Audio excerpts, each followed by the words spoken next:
This is for Sue on Instagram, who's asked to be shown how to make fresh pasta. And if you adore fresh pasta, you are going to absolutely adore homemade fresh pasta.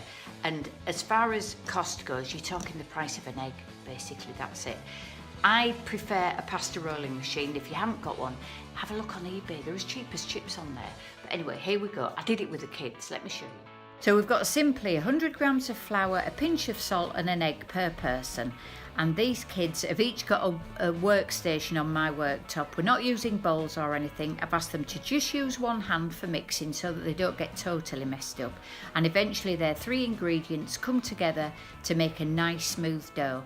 And this takes, I don't know, 10-15 minutes, and then I give them a spray of oil each just to make that dough even more smooth and shiny. That rests in the fridge for about an hour, and then we get the pasta machine out. And the dough really needs to be dipped in flour before you start putting it through your pasta machine. And once you've got your dough going through on its thinnest setting, then you can either make lasagna sheets or ravioli. These kids wanted tagliatelle cutting out, but it is a great thing to do with children. And it just needs to boil for about 3 minutes in salted water.